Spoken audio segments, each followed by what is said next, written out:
ಈಗ ಭಾಳ ದೊಡ್ಡ ಹೋರಾಟಗಳೊಂದು ಕಂಡು ಬರುವಂಥದ್ದು ಇತ್ತೀಚಿನ ದಿನಮಾನಗಳಲ್ಲಿ ಕಂಡು ಬಂತು. ಯಾವಾಗ ಅಂತಂದರೆ 5 ರಾಜ್ಯಗಳ ವಿಧಾನಸಭಾ ಚುನಾವಣೆ ಆದ ನಂತರ ನಾರ್ತಲ್ಲಿ ಬಿ ಜೆ ಪಿ ಗೆಲ್ಲತ್ತೆ, ಸೌತಲ್ಲಿ ಗೆಲ್ಲಲ್ಲ. ಯಾಕೆಂದರೆ ಸೌತಲ್ಲಿ ಕರ್ನಾಟಕ, ಅದಾದ ನಂತರ ತೆಲಂಗಾಣ ಕಾಂಗ್ರೆಸ್ ಗೆದ್ದ ಕಾರಣಕ್ಕಾಗಿ ಆ ರೀತಿಯ ಒಂದು ವಾತಾವರಣ ನಿರ್ಮಾಣವಾಗಿದೆ ಅಂತೇಳಿ ಪಕ್ಷಗಳು ಹೇಳ್ತಾ ಇದೆ. ದಕ್ಷಿಣ ಭಾರತದಲ್ಲಿ ನಿಮಗೆ 130 ಸೀಟು ಬರುತ್ತೆ ರೀ. ಒಟ್ಟು 130 ಸೀಟು ಬರುತ್ತೆ ದಕ್ಷಿಣ ಭಾರತದಲ್ಲಿ, ಆಯಿತಾ? ಅದರಲ್ಲಿ 130 ಸೀಟ್ಗಳ ಪೈಕಿ ನೋಡಿ, ಒಂದು ಕಡೆ 130 ಸೀಟ್, ಒಂದು ಕಡೆ 245 ಸೀಟ್. ಉತ್ತರ ಭಾರತದಲ್ಲಿ 245 ಸೀಟ್, ದಕ್ಷಿಣ ಭಾರತದಲ್ಲಿ 130 ಸೀಟ್. ಅಂದರೆ ಒಟ್ಟು 475 ಸೀಟ್ನ ಒಂದು ಸ್ಟೋರಿ ನಿಮಗೆ ಹೇಳ್ತಾ ಇದ್ದೀನಿ. ಆಮೇಲೆ ಈಶಾನ್ಯ ರಾಜ್ಯ ಎಲ್ಲ ಸೇರಿ ಒಂದು 75 ಸೀಟ್, ಅದು ಬೇರೆ. ಈ 2 ರಾಜ್ಯಗಳೇ ಬೇಕಿರುವಂಥದ್ದು.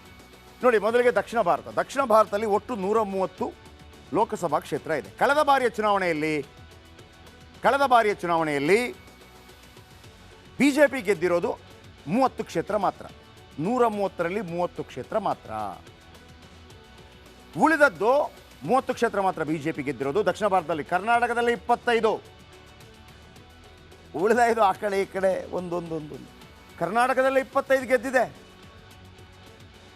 ಉಳಿದದ್ದೆಲ್ಲ ಸೇರಿ ತಮಿಳುನಾಡು, ಕೇರಳ, ತಮಿಳುನಾಡಿನಲ್ಲಿ DMK, ಕೇರಳದಲ್ಲಿ LDF, ಓಕೆ, ಆಮೇಲೆ ಆಂಧ್ರ, ತೆಲಂಗಾಣ, ಇದೆಲ್ಲ ಸೇರಿ ಕಾಂಗ್ರೆಸ್ ಎಲ್ಲ ಸೇರಿ 51 ಸ್ಥಾನಗಳನ್ನು ಗೆದ್ದಿದೆ. 51 ಸ್ಥಾನದಲ್ಲಿ ಒಂದು ಕರ್ನಾಟಕದ್ದು ಒಂದೇ ಸ್ಥಾನ ಗೆದ್ದಿರೋದು, ಗೊತ್ತಾಯ್ತಲ್ಲ. 130ರಲ್ಲಿ ಬಿ ಜೆ ಪಿ ಗೆದ್ದಿದ್ದಷ್ಟು 30, ಕಾಂಗ್ರೆಸ್ ಮತ್ತು ಮಿತ್ರ ಪಕ್ಷಗಳು ಗೆದ್ದಿದ್ದು 51. ಇನ್ನು ಉತ್ತರ ಭಾರತಕ್ಕೆ ಬನ್ನಿ. ಉತ್ತರ ಭಾರತದಲ್ಲಿ 245 ಕ್ಷೇತ್ರ ಇದೆ. 245 ಕ್ಷೇತ್ರಗಳಲ್ಲಿ ಆ ಉಳಿದದ್ದು ನೀವು ಕೇಳ್ಬೋದು, 30, 51 ಆಗಿ ಉಳಿದದ್ದು ಎಲ್ಲಿದ್ದಾರೆ ಅಂತೇಳಿ. ಉಳಿದವರು ಇಂಡಿಪೆಂಡೆಂಟ್ ಆಗಿದ್ದಾರೆ, ಅವರು ಯಾವ ಪಾರ್ಟಿಗೂ ಸೇರಿಲ್ಲ. ಇಲ್ಲಿ 235ರಲ್ಲಿ ಉತ್ತರ ಭಾರತದಲ್ಲಿ 203 ಸ್ಥಾನಗಳನ್ನು ಬಿ ಜೆ ಪಿ ಗೆದ್ದುಕೊಂಡು, ಬಿ ಜೆ ಪಿ ಒಂದೇ ಗೆದ್ದುಕೊಂಡು. ಆಮೇಲೆ ಸಣ್ಣ ಪುಟ್ಟ ಮೈತ್ರಿ ಪಕ್ಷಗಳು, ಸಣ್ಣದು ಬಿಡಿ ಅವರು.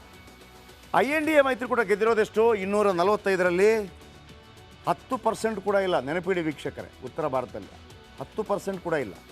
245ರ 10% ಅಂದರೆ ಎಷ್ಟು ಗೊತ್ತಾ?